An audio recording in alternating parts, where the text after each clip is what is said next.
महाभारत में भगवान श्री कृष्ण द्वारा अर्जुन को दिए गए वचन आज भी हमारे जीवन के लिए बहुत उपयोगी हैं। अगर मनुष्य इन वचनों को अपना ले तो उसका जीवन अवश्य ही सफल हो जाएगा। आज यहाँ हम ऐसे ही कुछ अनमोल वचनों के बारे में जानेंगे।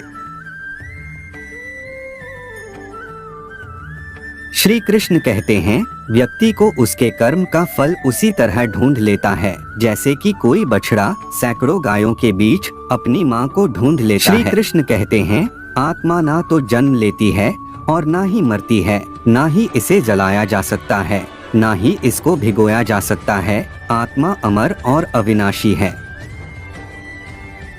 श्री कृष्ण कहते हैं, संसार में कुछ भी स्थायी नहीं है। श्री कृष्ण कहते हैं, आत्मा शरीर को वैसे ही छोड़ती है जैसे मनुष्य अपने पुराने कपड़ों को उतारकर नए कपड़े धारण कर लेता है। श्री कृष्ण कहते हैं, व्यक्ति का सुख दुख मान अपमान लाभ हानि का एहसास करना मन की शरारत है। आत्मा का इससे कोई लेना देना नहीं होता।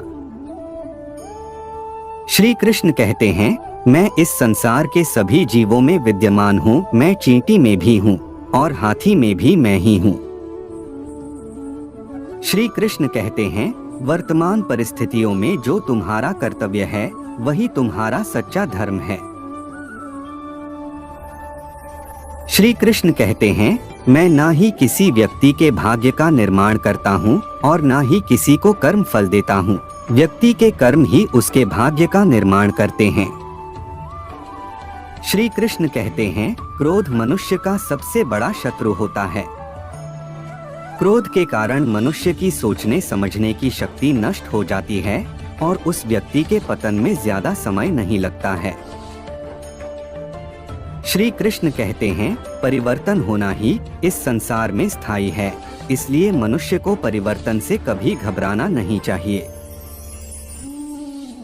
मेरे तुम्हारे हम सबके कई जन्म हो चुके हैं, ना तो यह मेरा आखिरी जन्म है और ना ही यह तुम्हारा आखिरी जन्म है।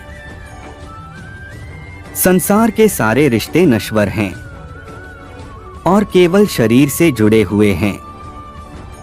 जैसे ही व्यक्ति की मृत्यु होती है और आत्मा शरीर को छोड़ देती है।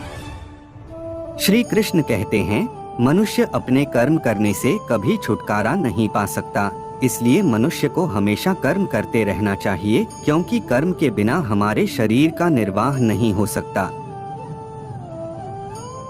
श्री कृष्ण कहते हैं, मनुष्य का अपने मन को नियंत्रण में रखना किसी घोड़े के नवजात शिशु को नियंत्रण में रखने जितना कठिन कार्य होता है।